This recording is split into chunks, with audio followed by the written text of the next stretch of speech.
今仔日的国庆典礼甲运动项目上有关系，就是台湾英雄的车队。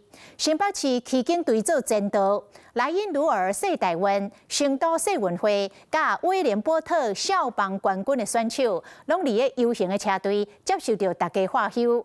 台顶的总统、副总统甲立法院长等人，嘛拢热情甲选手来回应。让我们用热烈的掌声迎接这群帅气的骑警。 新北的骑警队假日搭档，今日来到国庆典礼。今日因无执勤，是担任英雄车队的前导。那迎接令人骄傲的棒球冠军劲旅进场。总统府的头前变成英雄国。第今年棒球国际赛提冠军的台中市中山国中的棒球队，甲台北市东方国小的少棒队，分别伫咧巡游车队内底热小国旗。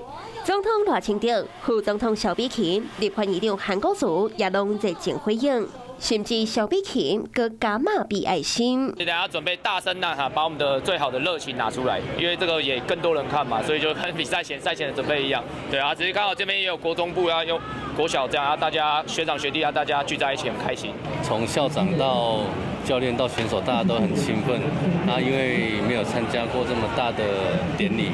那大家就抱持一个很期待，然后又很兴奋的心情，然后从昨天就到台北来准备了。除了棒球比赛，这届来国庆典礼英雄，佮包括着成都世运会、甲莱茵鲁尔世大运的国手，天顶都是代表荣耀的彩纸。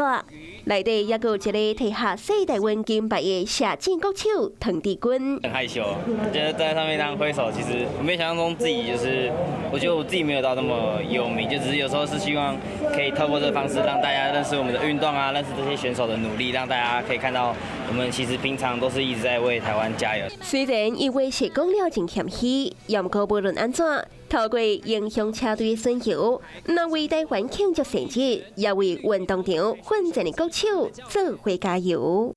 Hello， 我是林纯佩。想要掌握最及时的新闻资讯或是体坛动态吗？赶快按赞、订阅、开启小铃铛，锁定华视新闻的 YouTube 频道。